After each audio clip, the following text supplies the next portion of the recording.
c'est bien pour certains d'entre vous. On va juste commencer pour refaire un petit point sur les objectifs du webinaire. Donc, c'est bien un jour un outil qui vous est présenté par le réseau santé qualité risque, SRA de votre région. L'objectif depuis cette semaine, donc, c'est bien de vous mettre à disposition tous les jours un outil différent pour préparer votre semaine sécurité patient. Voilà, donc on a eu lundi tout ce qui était en lien avec l'annonce diagnostique avec Auréane, qui mettra à disposition donc un document permettant de préparer à l'annonce des patients, que ce soit aussi bien des patients ou des soignants, hein, c'est pour les deux. Donc un book qui sera à disposition des établissements. Hier, le CH de Hasbro qui nous a présenté leur César de la santé. Aujourd'hui, donc, c'est Daniela qui nous présente un serious game et qui va nous reparler aussi de la matériovigilance. Hein. Demain, nous aurons le CEPIAS et on parlera de l'utilisation du DAMRI. Vendredi, on travaillera avec l'Omedit sur l'information clé de succès pour la prise en charge médicamenteuse. Et puis, on aura un webinaire le 5 juillet avec les représentants des usagers pour parler de comment m'impliquer dans la semaine sécurité patient en tant qu'usager. Et je laisse la parole à Daniela, docteur Aumont. Merci d'être présent. Merci beaucoup. Vous m'entendez bien? Je vais prendre la main. Vous me dites si est-ce que vous voyez bien ma présentation? Est-ce que je l'ai bien mis dans le bon... Parfait. Vous la voyez? Parfait. Donc, bonjour à tous. Bienvenue à cette petite présentation de matériovigilance. Donc, hop, je vous laisse. Oui. Alors, avant de démarrer cette présentation, je voudrais vous remercier vraiment pour votre présence et participation. Et aussi, j'aimerais forcément remercier la SRA pour l'organisation de ces webinaires et pour leur soutien. Donc, je vais me présenter pour ceux qui ne me connaissent pas encore. Donc, moi, c'est Daniela Romont. Je suis pharmacien-ingénieur et coordonnateur régional de matériovigilance depuis 2018 pour les Hauts-de-France. Alors, cette présentation, j'ai essayé de la faire vraiment pratico-pratique. Je vais vous présenter quelques notions, mais l'objectif, c'est vraiment de pouvoir avoir une vision globale de ce qu'est la matériovigilance et ce qu'on attend de vous, et de pouvoir avoir une vision globale du circuit de la matériovigilance. Donc, pour démarrer, une petite définition finalement qui est la base de la matériovigilance. La matériovigilance, c'est quoi? C'est la surveillance des incidents ou risques d'incidents. Donc, on ne parle pas seulement des incidents, mais aussi s'il y a eu un risque pour le patient ou pour l'utilisateur et qui va résulter de l'utilisation des dispositifs médicaux après leur mise sur le marché.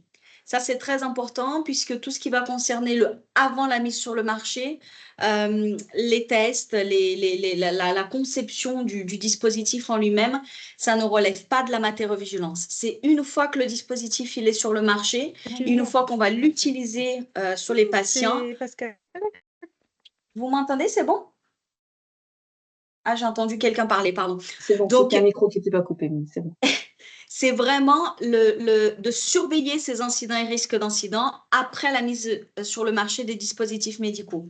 Et l'objectif, bien sûr, c'est la sécurité des patients et des utilisateurs pour éviter que ces risques ne se produisent ou ne se reproduisent. Donc, la matériovigilance, elle va s'appliquer à tous les dispositifs médicaux.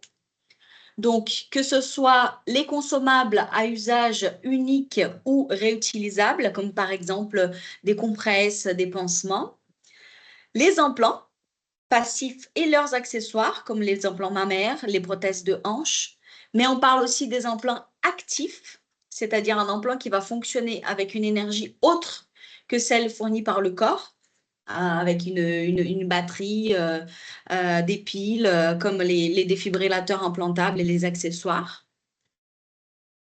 Dans les dispositifs médicaux, on a aussi la famille des équipements, avec les accessoires aussi, comme les lits médicalisés, les scanners, les pompes à perfusion. Et enfin, les logiciels qui vont être dessinés par le fabricant et être utilisés spécifiquement à des fins diagnostiques ou thérapeutiques, comme les logiciels d'aide à la prescription. Donc, tout ça, ça rentre dans les dispositifs médicaux, dans le nouveau règlement, et donc ça va faire partie de la matériovigilance.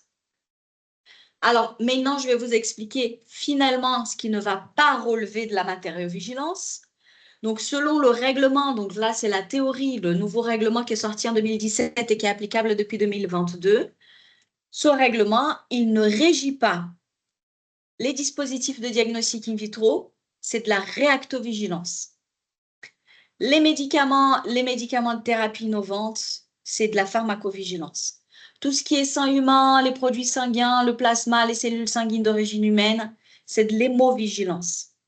Les produits cosmétiques, c'est de la cosmétovigilance. Les organes, tissus et cellules d'origine animale, c'est de la biovigilance et aussi d'origine humaine. Et tout ce qui est virus, bactéries, champignons, tout ça, c'est pas de la matériau et des denrées alimentaires non plus. Donc, vous voyez qu'au fil du temps, on a eu vraiment ce souci de créer des nouvelles vigilances à chaque fois qu'on met des nouveaux produits sur le marché. On va les créer petit à petit, des familles qui vont être régies par ces vigilances-là. Donc, la matériau, c'est spécifiquement les dispositifs médicaux.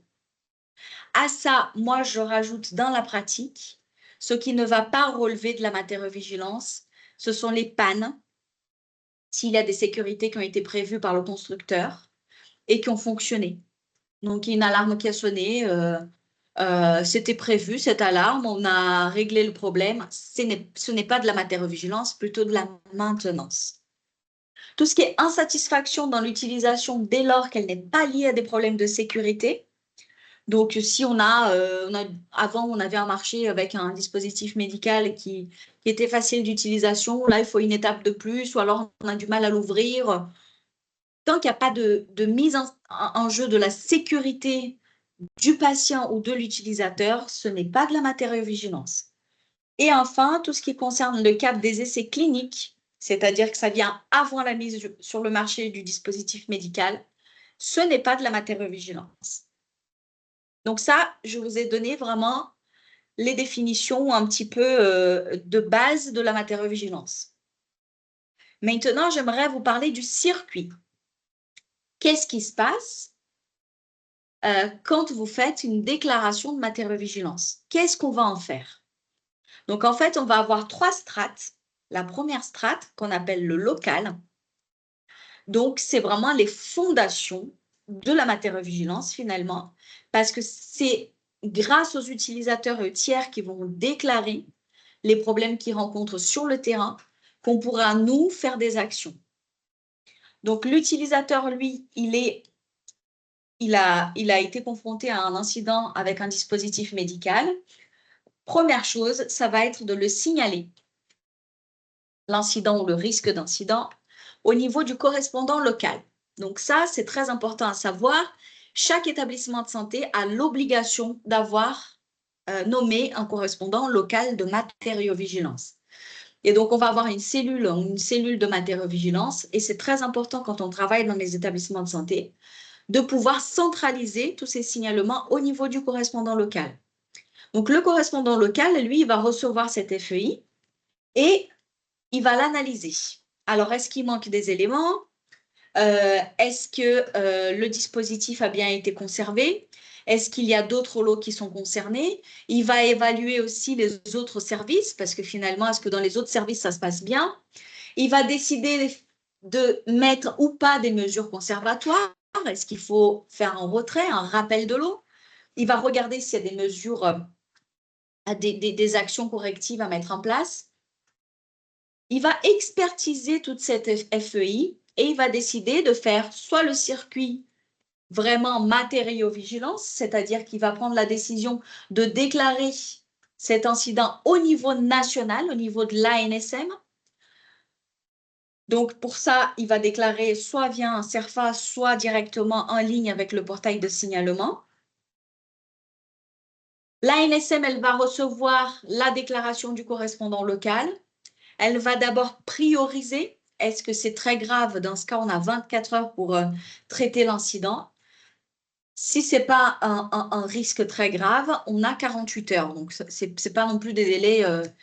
Donc, ils ont 48 heures pour pouvoir saisir cette déclaration dans la plateforme nationale de la matériovigilance. Et ensuite, ils vont réattribuer au niveau régional. Donc, c'est là que moi, en tant que coordonnateur régional, je reçois chaque jour tous les incidents et risques d'incidents qui se sont passés dans notre région. Et donc, moi, mon rôle aujourd'hui, ça va être de préévaluer la déclaration qui a été faite par le correspondant local à l'ANSM. Donc, de pouvoir l'analyser, la compléter s'il y a des éléments qui manquent, de pouvoir voir s'il s'agit bien d'une matériovigilance, bien d'un dispositif médical, de pouvoir analyser pour voir si est-ce qu'il y a eu aussi en parallèle une déclaration d'un fabricant, de regarder s'il y a eu d'autres incidents qui se sont passés dans d'autres établissements de la région et de pouvoir finalement expertiser cette déclaration en faisant ce qu'on appelle la cotation. Donc, la cotation, c'est quoi? C'est qu'on va avoir, grâce au nouveau règlement, un codage qu'on doit mettre à chacune de ces déclarations qui va pouvoir définir le dysfonctionnement, qu'est-ce qui s'est passé, les conséquences pour le patient et enfin, quelle a été la gravité de l'événement. Une fois que j'ai pu faire cette cotation, je vais pouvoir faire un courrier au fabricant en lui demandant ou pas des analyses complémentaires. Donc, pour ça, je suis en contact direct avec le correspondant local, puisque s'il me manque des infos, s'il manque un numéro de lot, si je ne sais pas si le dispositif il a été conservé ou pas, est-ce que le correspondant local l'a envoyé en expertise au fabricant ou pas. Donc, on est en contact direct. Une fois que j'ai finalisé de traiter cette première partie de la déclaration, elle va remonter à l'ANSM. Et au niveau de l'ANSM, il y a ce qu'on appelle les évaluateurs. Donc, il y a 30-35 évaluateurs à l'ANSM qui sont en fait, qui ont des dispositifs médicaux attribués. Donc, c'est vraiment par famille. Il y a la gynécologie, il y a la cardiologie, et chacun va être vraiment spécialisé dans son domaine. Et l'évaluateur, lui, il va poursuivre cette première partie d'évaluation que j'ai effectuée au niveau régional et il va continuer à poser des questions au niveau du fabricant. Il va demander un rapport final quand il y a lieu d'avoir un rapport final avec le compte-rendu des analyses qu'il a pu effectuer de l'expertise de l'incident et il va pouvoir poursuivre jusqu'au bout l'action et voir si est-ce que effectivement il faut mettre quelque chose en place au niveau du terrain ou pas. Est-ce qu'il faut faire une action au niveau national en disant bah là il y a eu vraiment un problème avec ce dispositif, on va faire un rappel au niveau national. Ou au contraire, c'est vraiment local, c'est un problème de l'eau ou un problème d'utilisation. Donc, quelles actions on peut mettre en place? Donc, le fabricant, il a aussi l'obligation de faire un retour au local. Et le local, on le conseille très fortement de faire son retour au niveau des utilisateurs. Alors, ce qui est compliqué aujourd'hui, c'est que forcément, vous le savez comme moi, on est tous très pressés. Vous avez des patients à gérer. Il faut en plus remplir des papiers. On n'a pas toujours des retours. On ne sait pas si ça sert ou pas. Donc, l'objectif de cette présentation, c'est de vraiment vous montrer que derrière tout incident que vous déclarez, il y a quelqu'un qui va le traiter et qui va le traiter sérieusement. Et derrière, il peut y avoir des actions qui vont être faites au niveau vraiment national et qui vont être publiées sur le site de l'ANSM. Et en fait, l'ANSM ne fera pas un retour individuel à chaque correspondant local, à chaque incident. Ce n'est pas possible. Pour que vous ayez une idée, il y a environ 30 à 35 000 incidents par an en France pour 30 évaluateurs. Donc, ils peuvent pas. Ils passent plus de temps à faire des actions au niveau du fabricant. Mais aujourd'hui, il n'y a pas cette possibilité d'avoir un retour. Donc, moi, au niveau régional, j'essaie aussi de jouer ce rôle d'intermédiaire quand il y a des incidents qui ont été déclarés et qui sont graves et que les correspondants locaux ont envie d'en savoir plus sur ce qui a été fait au niveau du fabricant. Moi, je peux leur faire des retours. Et on y travaille aussi avec l'ANSM pour voir si on ne pourrait pas faire des retours aussi aux correspondants locaux un peu plus standardisés en disant bah, comment le dossier il a été traité pour qu'eux aussi ils puissent vous faire plus de retours. Voilà, mais sachez vraiment vos déclarations, quelque part, tout de suite, ça va être pris en charge. Et en termes de délai, c'est vraiment 24 heures si c'est grave.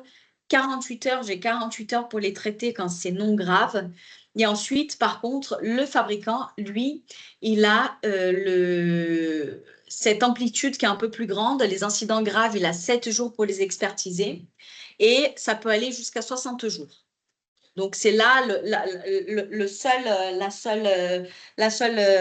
seul délai qui est un peu plus élargi, c'est au niveau du fabricant parce que lui, il faut qu'il ait le temps de réceptionner le dispositif, de pouvoir l'expertiser et de pouvoir donner une réponse. Alors, finalement, donc, le circuit dans la pratique, pourquoi est-ce qu'il faut déclarer? Comment est-ce que vous devez faire pour déclarer? À qui déclarer? Quand est-ce qu'on doit déclarer? Pardon, et à qui déclarer. Donc, je vais essayer de reprendre toutes ces parties, mais d'une façon vraiment très, très pratique, avec des exemples. Donc, pourquoi est-ce qu'il faut déclarer? Alors, parce que derrière, ça va permettre de mettre en œuvre des retraits au niveau international et national. Même si vous ne suivez pas forcément les actualités de l'ANSM, il y a vraiment des choses qui sont faites au niveau national.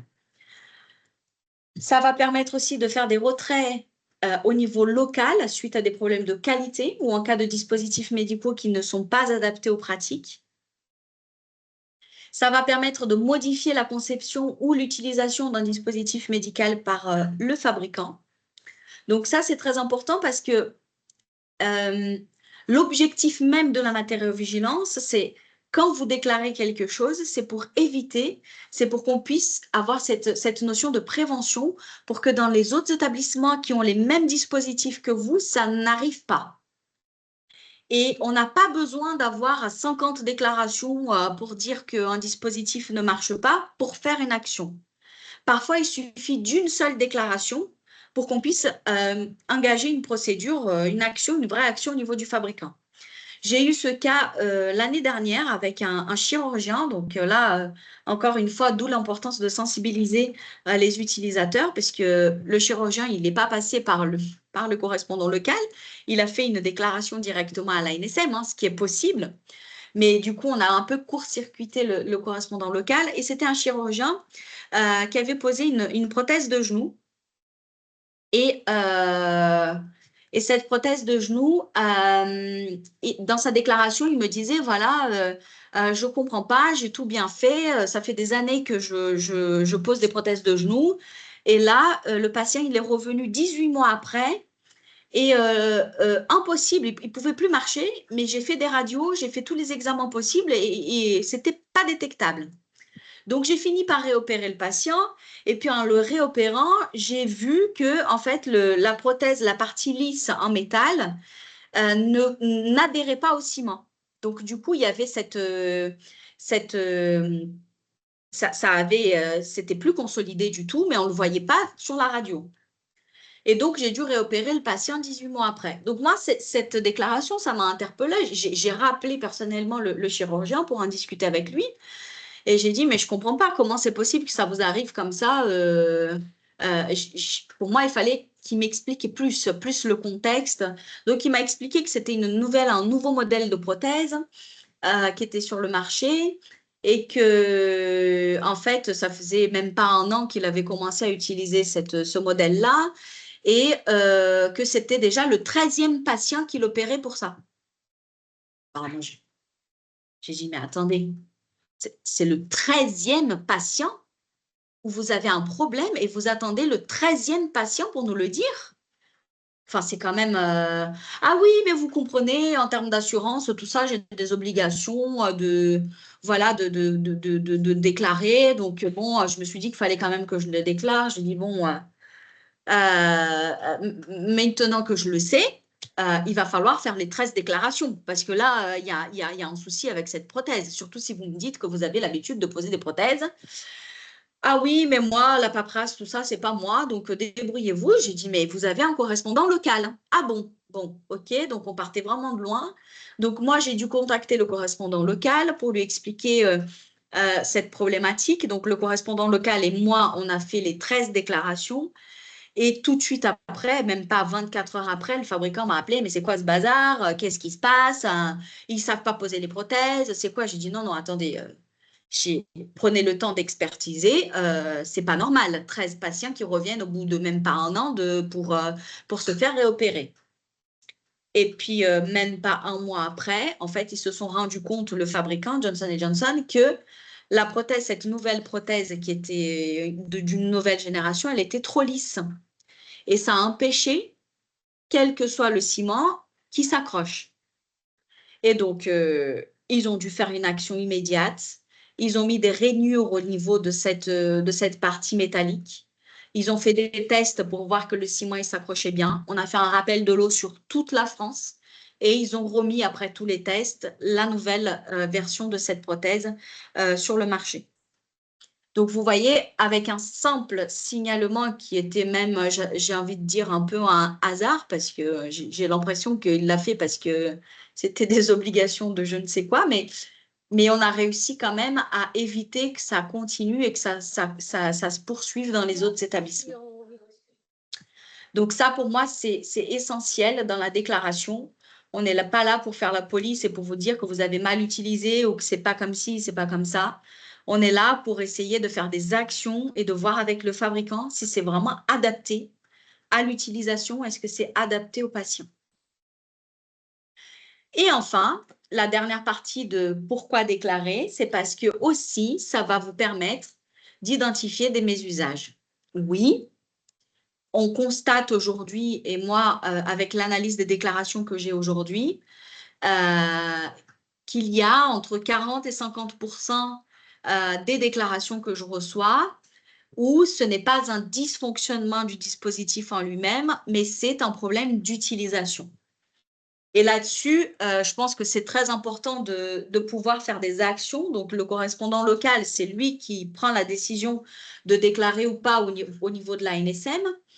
Mais il peut aussi faire des actions au niveau local, de rappeler un fabricant pour dire bah, il faut reformer tout un service ou tout l'hôpital parce que on a des problèmes d'utilisation avec ce dispositif-là. Donc, on a et malheureusement des incidents qui peuvent aller jusqu'au décès. Hein. J'en ai eu un il n'y a pas longtemps avec une contention. La patiente est tombée et elle est décédée suite à cette chute parce qu'on avait utilisé la mauvaise contention. Donc, c'est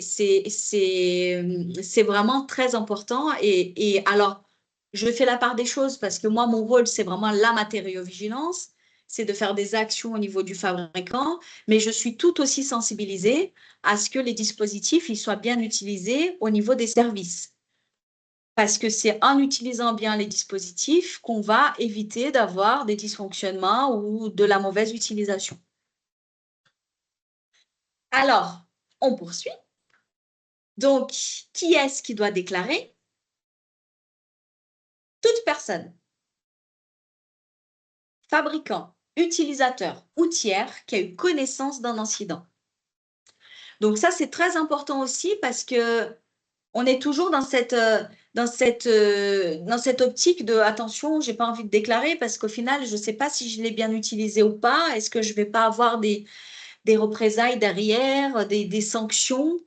Et au final, on bloque un peu l'objectif même de la matériovigilance. J'ai eu un cas aussi avec, vous savez, les PC, les PC centrales là, qui ont les constantes des patients en réanimation. Donc, c'est arrivé un dimanche, forcément, un dimanche pendant la nuit. Donc, l'infirmier, il était derrière son PC, il surveillait les patients et puis il disait, bon, c'est bizarre, ça ne bouge pas, bon, c'est tout le monde va bien. Et puis tout d'un coup, il voit qu'il y a un patient dans un box qui ne va pas bien et il ne comprend pas parce que la centrale n'avait pas sonné, n'avait pas émis d'alarme, rien. Donc, il va voir le patient. Et puis un deuxième patient, un troisième patient. Et en fait, il s'est rendu compte que pendant 2 heures, la centrale, elle était figée. Elle avait bugué.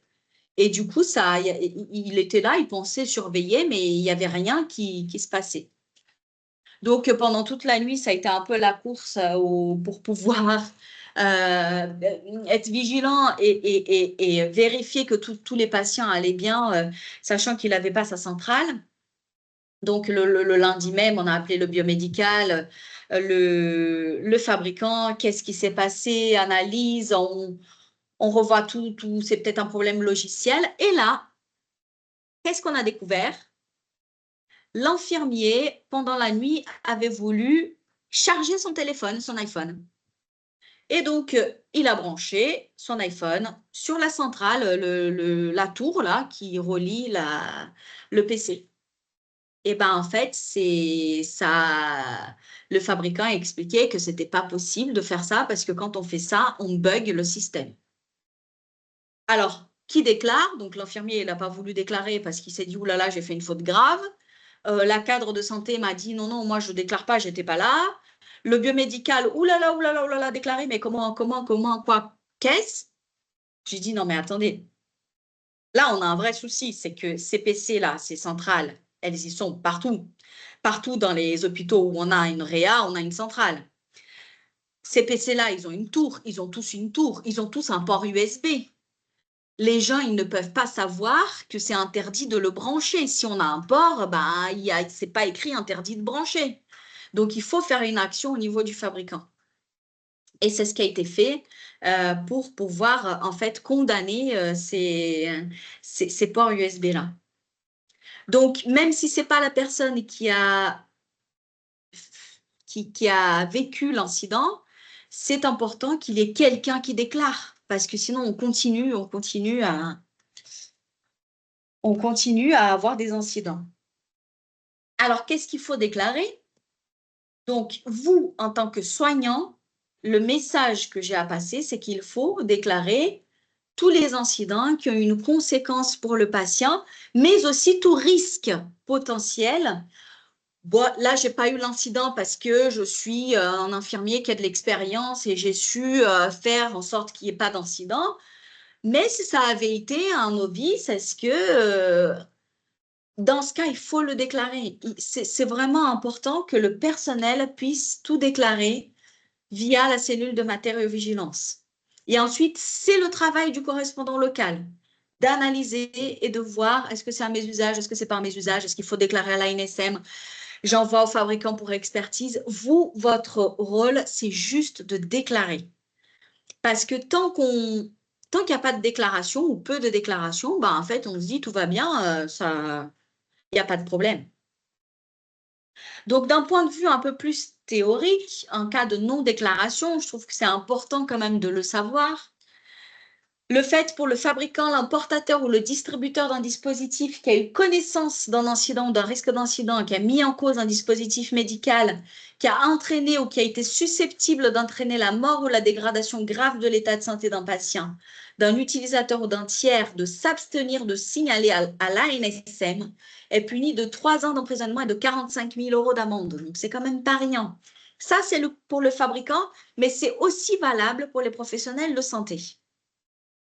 Donc, vraiment, soyez vigilants parce qu'il y a des choses, on a tous, et vous le savez, quand ça se passe, on essaye de faire des RMM, des choses en interne pour essayer de mettre des plans d'action. Mais au bout du compte, on a quand même besoin de cette déclaration. On a eu le cas avec une pompe à perfusion où c'est le prestataire de santé qui, donc c'est comme ça, hein, je pense que c'est comme ça partout. Donc, le patient, il suivait un traitement anticancéreux chez lui. Le prestataire lui a donné sa pompe. Le patient est parti à l'hôpital pour qu'il puisse mettre en place la pompe. Donc, en arrivant à l'hôpital, le patient, il donne sa pompe. L'infirmier vérifie sa pompe. Alors, pas de chance, hein, parce que c'est toujours comme ça. Un incident, c'est un peu la loi de Murphy. La loi de Murphy, c'est le petit gruyère avec tous les petits trous qui s'alignent et clac, et quand tout est aligné, c'est l'incident. Donc là, en fait, le prestataire, au lieu de donner la pompe bleue, il a donné une pompe rose. Le patient, il s'est pas rendu compte, il a pris sa pompe rose, il a été à l'hôpital. L'infirmier qui devait poser cette pompe était nouveau, donc il ne savait pas que dans ce service, on n'utilisait que des pompes bleues. Il n'a pas posé la question parce que, comme très souvent, on a beaucoup de patients, on a peu de temps. Donc, il a vu qu'il y avait un problème déjà pour emboîter la poche. Bah oui, parce que la poche, elle est faite à la pharmacie, mais la pharmacie, elle n'a pas eu la pompe. La pharmacie envoie la pompe au niveau du service et le service emboîte les deux. Cette pompe, elle est vérifiée nulle part. Elle passe dans l'hôpital sans passer par un circuit quelconque chez les biomédicaux. Non, elle arrive à l'hôpital avec le patient. Et puis, il voit qu'il a du mal. Mais OK, on la met, on arrive. Et puis, au niveau, on va programmer. Puis, on n'arrive pas à programmer, mais on va forcer un peu, ça va passer. Allez, ça passe. Ouf, le patient repart chez lui. 1 heure après, l'infirmière du prestataire passe pour voir si tout se passe bien. Et là, elle voit que son traitement de 5FU est passé en 1 heure au lieu de 46. Donc, heureusement, et c'est vraiment le seul point heureux de cette histoire, qu'elle était passée 1 heure, juste 1 heure après. Elle a appelé le SAMU. Le patient, il a été tout de suite hospitalisé. Et le médecin du service d'oncologie a eu la présence d'esprit de se demander s'il n'y avait pas un antidote qui existait pour le 5FU. C'est un antidote qui n'est pas connu en France, mais il existe en Angleterre. On a fait rapatrier cet antidote en urgence, ce qui a coûté 76 000 euros. On a réussi à sauver le patient, mais sur le fil. Et puis voilà. Donc moi, j'entends parler de cet incident et je me dis, mais il n'y a pas de déclaration? Ah non, le patient, il va bien. Ah oui, d'accord. Donc, on ne déclare pas. OK. Donc, il a fallu, en fait, vraiment que j'insiste, que j'explique l'importance de déclarer pour que quelqu'un puisse le faire. Enfin, c'est quand même incroyable. Et pour que ça n'arrive plus. L'objectif, ce n'était pas d'aller vers le prestataire en disant comment ça se fait que vous vous êtes trompé, d'aller vers l'infirmier qui était nouveau et qui ne connaissait pas et de dire pourquoi vous vous êtes trompé. Non, c'était vraiment, on a été faire des actions au niveau du fabricant en disant comment c'est possible que vous ayez 2 pompes qui soient pratiquement identiques avec des couleurs différentes, juste. Enfin, c'est quand même pour l'utilisateur, c'est difficile parce que finalement, on peut se dire, bah, peut-être qu'il a changé de couleur, pourquoi pas. Enfin, c'est peut-être une nouvelle génération qui maintenant est rose et plus bleue. Donc, on a été vraiment faire des actions. Et ensuite, bien sûr, l'établissement, lui, le rôle, c'est de faire une RMM et de voir qu'est-ce qu'on fait pour pas que ça se reproduise. Donc, vous voyez l'importance et l'obligation de déclarer un cas de mise en jeu du pronostic vital d'un patient. Alors, quand est-ce qu'il faut déclarer? Oui, pardon. Je permets de te couper, il y a une main levée. Ah, bah, ça, par contre, je ne vois pas du tout. Hein. Non, non, t'inquiète, je suis là pour ça. Madame Borne qui veut parler, je vous laisse la parole. Oui. Oui, bonjour Daniela, bonjour Noël et bonjour à chacun d'entre vous. Merci pour cette présentation. Alors, la question, elle portait sur le cas précédent que tu as évoqué, Daniela. Mais en fait, ce que vous nous a rapporté des retours d'expérience, là, des petites vignettes cliniques que vous rapportez, ce qui me paraît important de noter, c'est la difficulté encore dans nos établissements, en fait, de développer cette culture sécurité.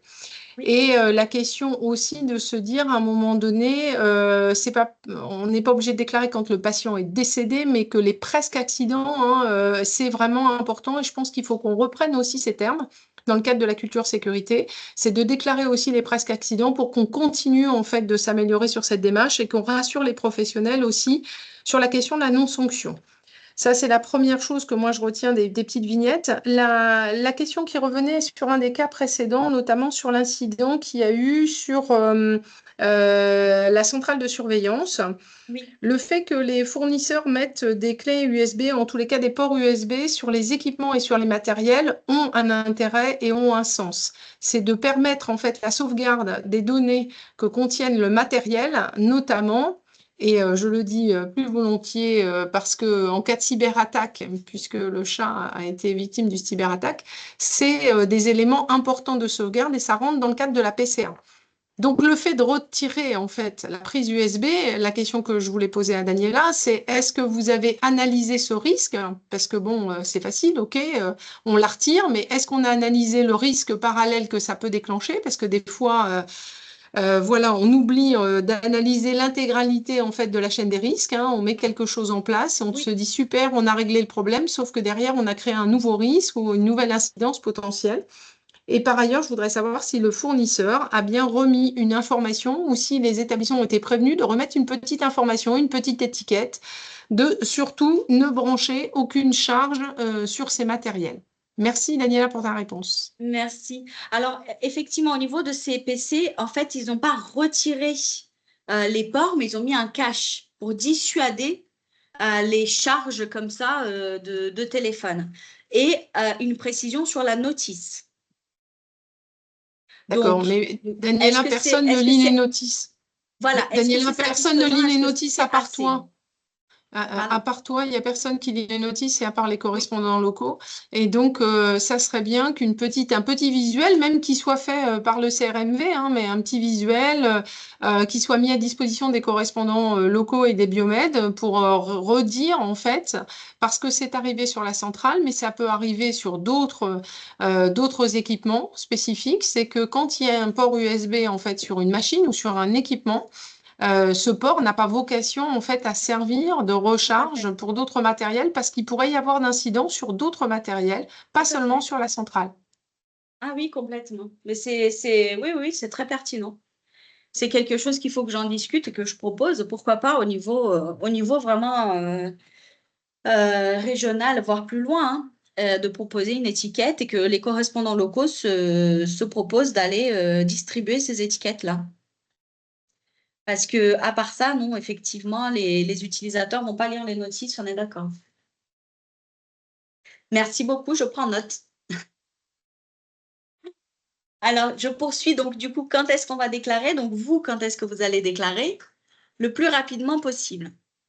Alors, je sais que vous êtes en plein soin, vous êtes avec le patient, vous êtes en train de... On doit tout arrêter pour aller faire une déclaration. Attention juste sur le fait de se dire, bah, je finis ce que je suis en train de faire et puis finalement, je vais être appelé par un autre patient et par un autre et par un autre. Est-ce qu'à la fin de la journée, vous allez vous souvenir de ce qu'il fallait déclarer? Donc ça, c'est vraiment très important, c'est que vous puissiez prendre une petite note quelque part, de se dire, il faut que je déclare cet incident qui s'est produit ici avec tel dispositif, noter tout de suite sur un papier et ensuite prendre le temps de vraiment le déclarer au correspondant local. Donc, à qui déclarer? Au correspondant local de matériaux-vigilance pour le secteur hospitalier. Sachez aussi que directement en ligne avec le portail de signalement, le formulaire, il est aussi disponible pour le secteur libéral, les patients. Toute personne peut déclarer via ce portail. Mais si vous êtes dans le cadre d'établissement de santé, bien respecter ce circuit. Donc, chaque établissement de santé, il va avoir un correspondant local et un ou plusieurs suppléants. Sachez aussi que si vous êtes intéressé pour travailler à la matériaux-vigilance, c'est tout à fait possible. Il n'y a pas de profil particulier, contrairement à la réactovigilance avec les dispositifs médicaux de diagnostic in vitro. La matériaux-vigilance, vous pouvez être cadre de santé, vous pouvez être IDE, vous pouvez être biomédical, vous pouvez être correspondant local de matériaux-vigilance. Donc, comment déclarer? Donc, dans la pratique, chaque établissement est libre pour l'organisation de la matériaux-vigilance. Donc, ici, je vous donne un exemple de ce qui est fait de ce que je connais aujourd'hui. Donc, en général, vous avez un intranet qui vous permet d'aller chercher ce qu'ils appellent des FEI, des fiches de déclaration interne, et qui vont être des fiches de déclaration d'anomalie, où vous allez vraiment pouvoir mettre tout ce qui s'est passé concernant cet incident. Il y a une partie d'identification du service, une partie d'identification du dispositif lui-même et une partie pour la description de l'incident. L'objectif de cette fiche, c'est d'avoir un recueil condensé des premières informations et de pouvoir le mettre à disposition le plus facilement et le plus pratique possible pour la personne qui va signaler. Le mieux, c'est de vraiment pouvoir le faire en ligne directement sur son poste, mais c'est important aussi de pouvoir peut-être l'imprimer si vous pensez que c'est plus pratique de toujours en avoir une sous la main. Bah là, j'ai eu un incident, je prends des notes sur la feuille et puis en fin de journée, je prendrai le temps de le faire sur intranet. Vous pouvez tout à fait aussi, et c'est le cas de beaucoup d'établissements aujourd'hui, ils font encore sur la fiche et derrière, ils appellent le correspondant local pour remettre cette fiche. Donc, les soignants doivent tout déclarer au correspondant local, même s'il s'agit d'un incident isolé. Parce que ce qui peut être, pour vous paraître isolé, eh ben, le correspondant local, lui, va avoir une vision globale et il va pouvoir dire si est-ce que c'est effectivement isolé ou si d'autres services sont concernés. Donc, qu'est-ce qu'on fait du dispositif médical défectueux? On arrête d'utiliser et surtout, on le conserve en l'état. Alors, aujourd'hui, moi, je suis très étonnée et malheureusement, c'est comme ça que ça se passe. On va au chevet du patient, on va lui poser une perfusion, on sait qu'on a bien fait, qu'on a tout bien posé, on jette l'emballage et puis quand on revient 2 heures après, bah, il y a eu une fuite, le patient il n'a pas eu tout son traitement, il y a eu un problème avec l'arbre de perfusion. Et là, ben, on n'a plus rien, on n'a pas l'emballage. Sur la perfusion, on n'a pas les numéros de l'eau, on n'a rien. Donc, s'il vous plaît, conservez le dispositif en l'état. Ne jetez pas les emballages. Conservez le dispositif s'il est connecté. C'est très important parce que derrière, quand on envoie une déclaration au fabricant et que le dispositif n'a pas été conservé ou l'emballage n'a pas été conservé, ben en fait, le fabricant, ça va être très rapide sa réponse. Hein. Ben, je n'ai pas pu l'analyser. Voilà, on ne va pas plus loin, dossier clôturé. Donc, c'est très important, très, très important. Je ne comprends pas qu'aujourd'hui, dans les cantines, quand je vais au self du CHU, tout est tracé, tout est scanné, tout est… Demain, si j'ai une intoxication alimentaire, on va savoir me dire le numéro de l'eau des petits pois que j'ai mangés. Et là, on pose des choses qui sont invasives au niveau des patients et on ne conserve pas le DM, on ne conserve pas l'emballage. Moi, ça me dépasse totalement. Là, le mois dernier, c'était dans la région, un enfant de 20 mois où il y avait une chambre à cathéter implantable. Le cathéter à l'intérieur s'est déconnecté, il y a eu une migration au niveau du cœur. Il a dû se faire opérer pour enlever ce bout de cathéter qui était dans son cœur. Le médecin a jeté le matériel, il a jeté la chambre, il a jeté le cathéter. Mais je ne sais pas comment est-ce qu'on pourrait sensibiliser les utilisateurs à dire mais il faut pas parce que là en plus on le voit qu'il y a eu un problème. Il y a eu un problème, un dysfonctionnement avec le dispositif médical. Comment voulez-vous qu'on analyse si on l'a plus? Donc, s'il s'agit d'un équipement, on arrête de l'utiliser, bien sûr. On ne l'étend pas, on ne le débranche pas, on prévient directement le biomédical. C'est lui qui doit venir. Parce qu'il ne faut pas écraser les données mémorisées, il faut qu'il voit si assez de batterie, il faut qu'il regarde s'il faut rapatrier le matériel ou pas, ou sauvegarder, comme on disait tout à l'heure avec Madame Borgne, les données pour ne pas les perdre. Laisser tout brancher avec tout connecté. Donc ensuite, qu'est-ce qu'elle va devenir, cette déclaration? Donc le correspondant local, il va prendre connaissance de cette déclaration. Il va déclencher une procédure d'enquête. Il va signaler, et ça c'est obligatoire, à l'industriel et éventuellement à l'ANSM. Et il va faire un retour de la décision du rapport d'enquête à la personne qui a déclaré. Le dispositif médical, lui, il va être mis en quarantaine. On va décider de faire ou pas des retraits de l'eau. Le correspondant local, il va voir si c'est des alternatives qui doivent être mises en place ou pas, toujours en association avec les pharmaciens, chefs de gamme, les acheteurs de ces dispositifs-là. Et on va renvoyer le dispositif médical au fabricant pour expertise. Ça, c'est ce qui est écrit dans le règlement. On envoie au fabricant pour expertise, sauf cas particulier où la NSM va appeler tout de suite le correspondant local en disant n'envoyez pas au fabricant, il y a un litige, il y a un dépôt de plainte, gardez-le, il va devoir être saisi par la justice, mais c'est dans des cas très particuliers. Sinon, la règle, c'est on envoie au fabricant pour expertise. Donc, au niveau de la NSM, Les signalements, les déclarations, elles vont être obligatoires et sans délai. Dès que ces incidents ou risques d'incident ont entraîné ou ont été susceptibles d'entraîner le décès, une menace de pronostic vital, une incapacité permanente importante, une hospitalisation, une prolongation d'hospitalisation, une réintervention chirurgicale ou médicale ou une malformation congénitale. Ça, le correspondant local, il a l'obligation de le déclarer à l'ANSM sans délai. Et dans les 3 premiers cas, le décès, la menace de pronostic vital ou l'incapacité permanente importante, le correspondant local, en lien avec la direction qualité de l'établissement, vont devoir faire ce qu'on appelle un EIGS à l'ARS, une déclaration d'événement indésirable grave lié aux soins, qui sera envoyée à l'ARS. Donc ça, c'est vraiment les déclarations qu'on dit obligatoires. Et ensuite, on a ce qu'on appelle les déclarations facultatives. Alors, facultative, je ne suis pas tout à fait d'accord avec le terme, mais ce sont tous les autres incidents, risques d'incidents non graves, où le correspondant local, c'est bien marqué noir sur blanc sur le Code de la santé publique, le correspondant local doit faire ses déclarations tous les 3 mois. Donc, il peut choisir de le faire au fil de l'eau. Il n'est pas obligé de le faire tout de suite. Il peut le faire 3 jours, 4 jours, 10 jours, jusqu'à 3 mois après l'incident, mais il doit les faire. Donc, ce n'est pas vraiment facultatif. Enfin, voilà. Alors, au niveau de la déclaration, et ça, c'est le dernier volet pour lequel j'aimerais vraiment vous sensibiliser, pour qu'il y ait un bon traitement de cette déclaration, il y a des essentiels. Il y a des informations essentielles que vous devez nous transmettre parce que sinon, ça va retarder, simplement, ça va être beaucoup plus difficile de pouvoir traiter la déclaration. La première chose, c'est le contexte de l'incident. Où est-ce qu'il a eu lieu? Le jour, l'heure, les professionnels qui étaient présents ou pas, l'état du patient. Ça, c'est vraiment très important. Est-ce que le patient, il va bien?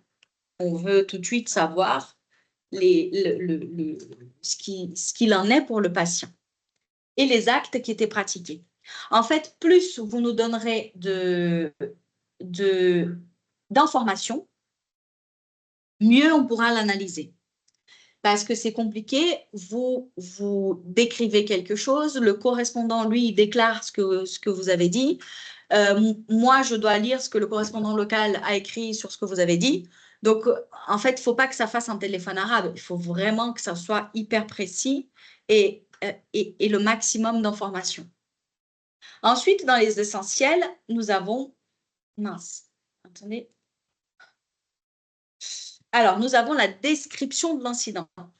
Est-ce que ça s'est passé avant utilisation du dispositif médical, pendant utilisation de ce dispositif médical ou après l'utilisation du dispositif médical?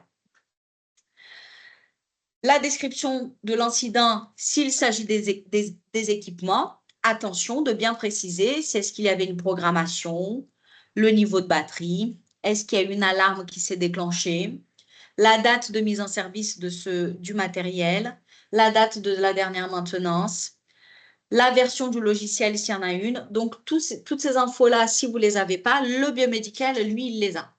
Donc, lui, il faut vraiment qu'il puisse nous donner ces informations-là dès la première déclaration. Il ne faut pas qu'on revienne vers lui en disant « mais est-ce que l'alarme a sonné ou n'a pas sonné ?» Voilà. Donc, ça, c'est dans le cas des équipements. Ensuite, on a les implants.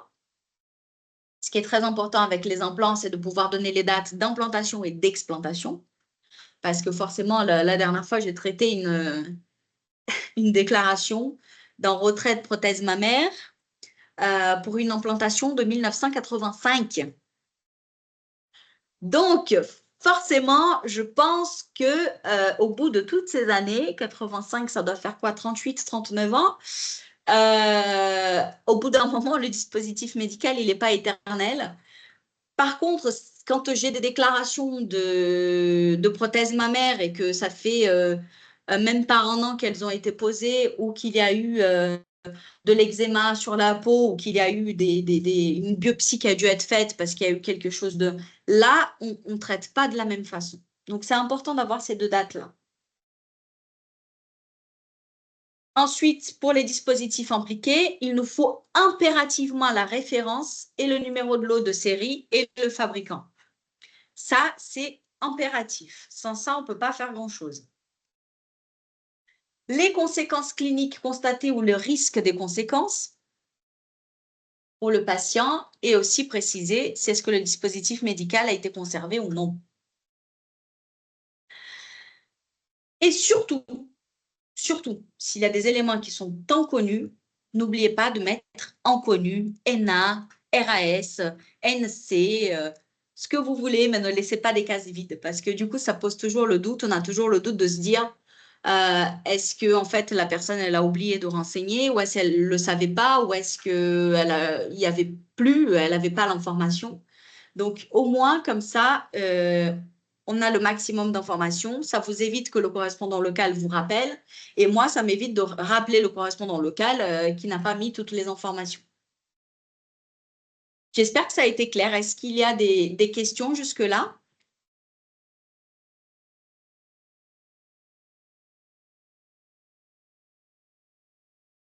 Très clair, oui, très, très clair. Ça va? Alors, je vous propose de passer rapidement sur un cas pratique. Donc, un petit cas pratique qui s'est produit avec une trousse d'accouchement. Donc, cette trousse d'accouchement, comme vous le voyez ici, c'est un sac transparent où on a une petite réglette qui permet de pouvoir estimer les pertes de sang de la patiente lors de l'accouchement. Donc, on a une partie verte avec des graduations, plus ou moins, et puis la quantité en ml de sang, et puis une partie rouge. Donc, voilà, c'est un dispositif qui existe depuis longtemps. Et donc, le contexte, c'est que c'était pendant un accouchement par voie basse au centre de naissance du CHU. L'accouchement s'est bien passé. On a estimé que la patiente, elle avait perdu 1400 ml de sang. Et puis, la patiente, elle a commencé à avoir un malaise. Elle ne se sentait pas du tout bien. Donc, l'équipe médicale, elle s'est demandé ce qui se passait. Donc, ils ont pris la décision de peser ce sachet. Et en pesant ce sachet, ils se sont rendus compte que la patiente, elle avait perdu 2 litres de sang et pas 1,4. Donc, il y avait vraiment une différence de 30%, ce qui a conduit à faire un mauvais diagnostic. Un mauvais diagnostic et puis une mauvaise prise en charge surtout. Donc, le service a déclaré au niveau de la matérovigilance.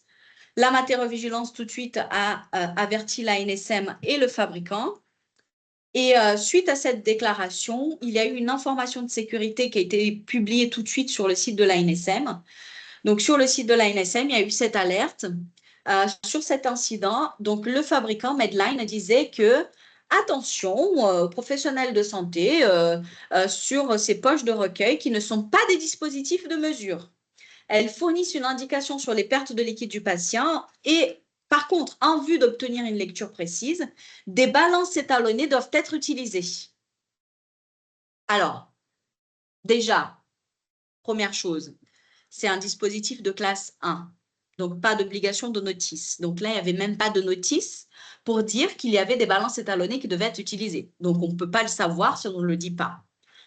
Deuxièmement, on nous met une réglette avec des chiffres. Ben, moi, je suis humaine, je lis les chiffres. Et là, on me dit qu'il ne faut pas le lire. Ce n'est pas un dispositif de mesure. Donc là, on a vraiment, enfin, avec l'ANSM, je me souviens, on a vraiment, ça a été un bras de combat avec le fabricant pour demander une action et pour dire que ce n'était pas adapté à l'utilisation. Et donc, suite à ça, ils ont décidé, Medline, de mettre une étiquette d'avertissement sur les produits avec cette poche de recueil avec les graduations. Et ils ont mis en place une notice d'utilisation qui a été incluse au niveau des produits. Donc, vous voyez, grâce à une seule déclaration, alors attention, hein, parce qu'il y a eu une déclaration au niveau du correspondant local, mais le correspondant local, en creusant l'affaire, ça faisait déjà plusieurs fois qu'ils avaient le problème. C'est que là, la patiente, ils ont vraiment fait une mauvaise prise en charge, c'est pour ça qu'ils ont déclaré. Mais ils auraient pu déclarer avant que l'incident n'arrive, mais ça n'a pas été fait. Mais juste avec cette déclaration, il y a eu cette alerte au niveau national et le fabricant qui a fait une action tout de suite. Donc, des balances étalonnées devaient être utilisées. Donc, ils ont mis en place une étiquette d'avertissement et la notice. Et en plus, ils ont amélioré l'échelle de graduation pour une meilleure précision. Donc, finalement, le mésusage avec ce cas, est-ce qu'il faut le déclarer ou pas au niveau de l'ANSM? Quand il n'y a pas de conséquences pour le patient, le correspondant local, lui, peut décider de faire un traitement en interne avec une action de reformation, une action de sensibilisation, de formation.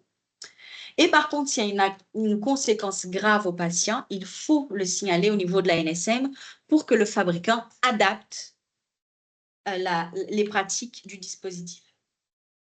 Donc, pour résumer cette présentation, dès que vous êtes face à un risque ou un incident qui implique un dispositif médical, arrêtez d'utiliser le dispositif. Si c'est inconsommable, conservez le dispositif, récupérez l'emballage et remettez tout au correspondant local. Et si c'est un équipement, arrêtez l'utilisation de l'équipement, laissez si possible l'appareil en l'état, gardez tous les accessoires et appelez le biomédical. Faites la petite fiche de signalement au niveau du correspondant local et le correspondant local, il se chargera de nous faire la déclaration.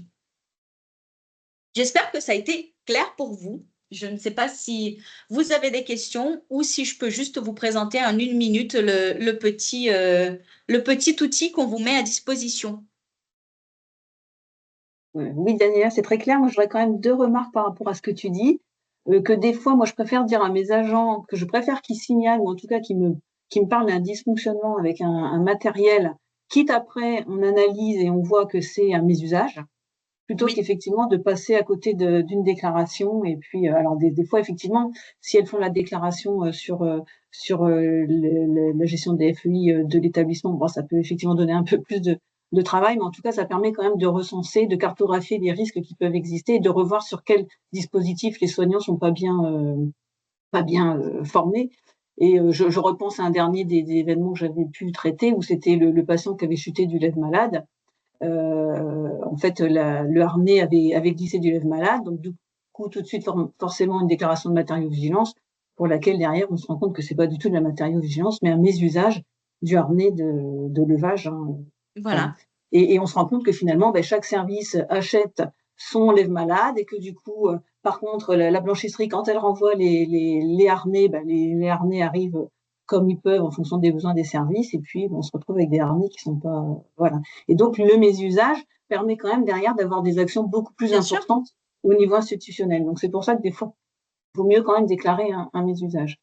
Et puis, deuxième remarque, c'était par rapport aux procédures internes. Donc là, depuis tout à l'heure, c'est vrai qu'on parle de bien remonter au référent matériaux-vigilance locale. Ce qui est important aussi, c'est de bien connaître aussi et d'avoir, pour certains établissements, on voit que parfois, ils sont pas au courant des alertes descendantes, en fait, que l'ANSM va renvoyer vers l'établissement des alertes en disant attention, des problématiques sur tel ou tel matériel et il faut plus l'utiliser ou le renvoyer, le rendre. Donc voilà, les procédures, c'est aussi dans les 2 sens. Dans les 2 sens, exactement. Après, le correspondant local, c'est aussi son rôle de pouvoir faire cette matériaux-vigilance qu'on appelle descendante.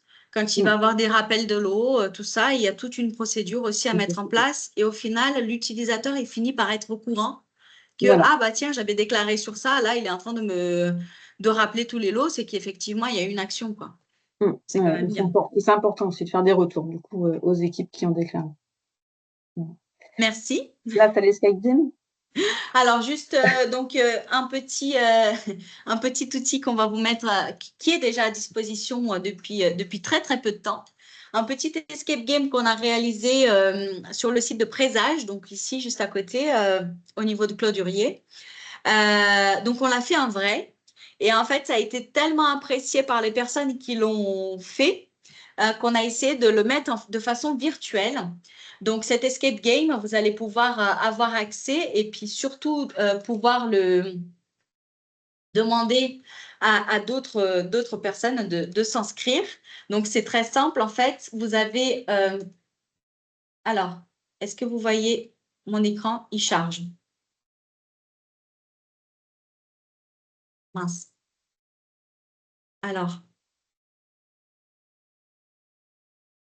Donc, vous avez accès à cet escape game. Donc, via le site Matériaux-Vigilance Régionale, on pourra vous le transférer. C'est MRV Régional. Donc, dans ce site Internet, c'est le site qu'on a créé, nous, les coordonnateurs régionaux. Donc, dans chaque région, il y en a au moins un. Et donc, dans ce site Internet, vous pouvez naviguer dans les régions, voir des documents. Vous avez toute une partie de ressources documentaires qui est classée par thématique avec toutes les présentations qui ont été faites dans toutes les régions confondues. Et vous avez accès à cette partie ici qui s'appelle le MOOC. Donc, le MOOC, c'est un outil qu'on a créé justement pour pouvoir vous aider à sensibiliser vos équipes sur le terrain. Donc, simplement, il faut s'inscrire, c'est gratuit. L'inscription, elle prend vraiment 3 minutes parce qu'il y a 3 questions, votre région, votre établissement et votre profil. Et ensuite, vous avez accès à tous les modules. Donc, les modules de matériovigilance, les modules de réactovigilance. Et donc là, j'ai créé ce module la semaine dernière, c'est tout frais, qui s'appelle Cas pratique de matériovigilance. Et quand on va dessus, on a l'escape game et un cas pratique sur les consommables, justement. Où là, c'est un cas vraiment qui est pris de A à Z et qui vous explique la matériovigilance, comment elle va se passer, stade par stade, étape par étape, quand vous êtes une IDE, quand vous êtes un correspondant local, quand vous êtes un coordonnateur régional, quand vous êtes l'ANSM, et ensuite la matériovigilance descendante qui va revenir vers l'utilisateur. Et donc, vous pouvez vous amuser tout en apprenant avec ces deux outils-là. Donc, l'escape game que vous voyez là, c'est ce qu'on vous propose. Hop, j'ai pas accès à ce contenu, c'est bien. Donc, c'est ce qu'on vous propose. Donc là, pour démarrer l'escape game, il suffit de mettre le nom de votre établissement pour qu'on puisse juste suivre qui a fait quoi, comment. Et puis, votre fonction et le nom de la région. Voilà. Et puis, vous allez pouvoir démarrer le petit jeu, sachant qu'il vous faut entre 10 et 15 minutes pour le réaliser. Donc, on a vraiment mis en scène un patient et vous allez suivre étape par étape. Donc, il y a même une petite vidéo pour vous mettre dans l'ambiance. Et ensuite, étape par étape, vous avez 15 minutes pour pouvoir résoudre l'escape game. Et en observant la scène de ce qui s'est passé dans ce scénario-là, de pouvoir aller enquêter. Et l'objectif final, c'est de pouvoir sauver la patiente, bien sûr, mais aussi pouvoir sortir de la chambre. Voilà. Donc, je vous remercie beaucoup pour votre attention et d'avoir été si nombreux à ce webinaire. Je me tiens toujours à votre disposition si vous avez des questions. Et souvent, on communique aussi sur les nouveautés, des choses qu'on met en place pour essayer de vous sensibiliser. Merci beaucoup. Merci beaucoup, Daniela. C'était vraiment très intéressant. Et puis, merci pour l'outil, la diffusion de cet outil. J'espère qu'il vous servira dans vos établissements. En tout cas, moi, je trouve super intéressant et voilà, tout en étant marrant, entre guillemets, et des traits ludiques et voilà, la réalité du terrain. Merci d'avoir testé. Je reprends la main juste pour vous redonner quelques informations sur les Alors, je vous redonne la main. C'est bon, je l'ai prise, je crois. Ah, ok. C'est bon, voilà. Tout le monde voit bien l'écran. Donc, juste vous reparler des actualités du réseau. Ça marche? Oui, ça marche. Donc, des formations toujours à disposition pour vous, des formations plutôt RSQR qui sont pour nos adhérents. Là, il nous reste des places sur des formations sur le dispositif d'évaluation des établissements. Je suis pas en plein écran, ça y est. Sur les dispositifs d'évaluation des établissements et des services sociaux et médico-sociaux, et puis sécuriser la prise en charge médicamenteuse en structure d'hébergement pour personnes âgées et personnes handicapées. On a les deux. Ça, c'est en lien avec l'Omédit aussi qu'on fait ce genre de formation. Donc voilà, il reste des places. On a la formation en simulation où on fait l'analyse d'un événement indésirable en simulation. Donc, on met les agents en simulation et derrière, on analyse ce qui s'est passé. C'est une formation très intéressante qui est toujours très appréciée. En général, on nous envoie souvent des ingénieurs qualité parce que c'est du rétex. Mais là, franchement, non, c'est ouvert à tous. C'est vraiment pour amener cette culture qualité au sein de vos équipes et montrer l'intérêt de faire des rétex, de faire des déclarations d'événements indésirables. Et puis voilà, on a aussi tout ce qui est connaître et maîtriser les risques en établissement de santé et médico-social, pardon.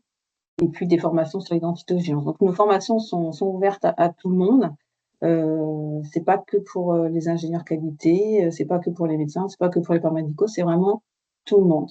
Tout le monde est bienvenu, avec des formations aussi plutôt ARS. Donc là, ce sont des formations gratuites entre guillemets, plutôt elles sont financées par l'ARS et vous avez la possibilité d'envoyer 2 personnes de votre établissement pour ces formations. En contact, c'est Mélanie Patry que vous voyez à l'écran, qui est notre responsable de formation et qui pourra répondre à toutes vos questions sur vos besoins en formation et puis voilà le lien mail pour pouvoir la contacter. Et puis toutes nos formations sont disponibles sur le réseau sur ce lien. Je vous ai mis quelques outils qui ont été créés par le réseau.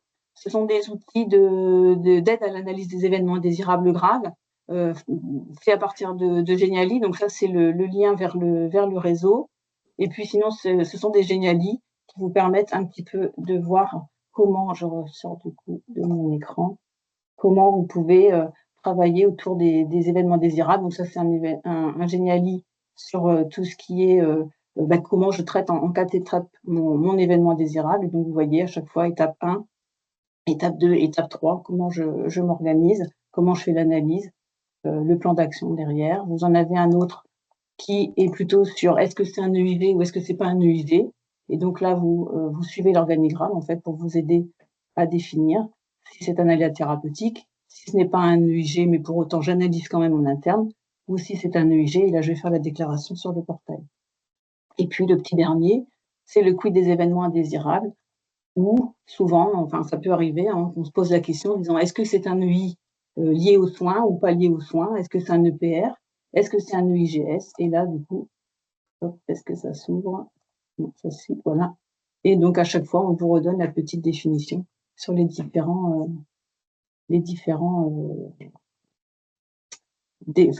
définition sur soit l'EPR, l'EI, etc. Hop, je reviens sur mon PowerPoint. Ensuite, donc le pré-qualité pour ceux qui ont l'habitude de se connecter, de participer au pré-qualité. Pour l'instant, on n'a pas encore la date. C'est prévu par l'ARS, il n'y a pas de souci, mais dès qu'on aura les éléments, on vous les fera parvenir comme tous les ans. Voilà. Donc là, pour l'instant, on est dans l'attente, mais on ne vous oublie pas. Où nous trouver? Vous commencez peut-être à nous connaître. Pour ceux qui ne nous connaissent pas, on a un site sur Armentières et un site sur le Sud-Amiens. Donc Armentières, on voit à l'écran Mélanie, Laurine et Jérôme. Et puis moi, je suis sur Amiens. Voilà. Et puis, si vous avez besoin de nous contacter, vous verrez en fin de PowerPoint tous nos mails contacts. Merci beaucoup pour votre participation au webinaire. Demain, c'est donc le CEPIAS qui prend le relais avec l'utilisation des dameries. Voilà. Et vendredi, l'Omédite. Merci beaucoup. Merci beaucoup à tous. Bon après-midi. Merci encore à vous. Merci Daniela. Merci. Merci. Merci. À bientôt. À bientôt. Très bonne journée. Merci. Au revoir. Toi aussi. Au Merci revoir. beaucoup Daniela. Au revoir. Au revoir. Merci beaucoup.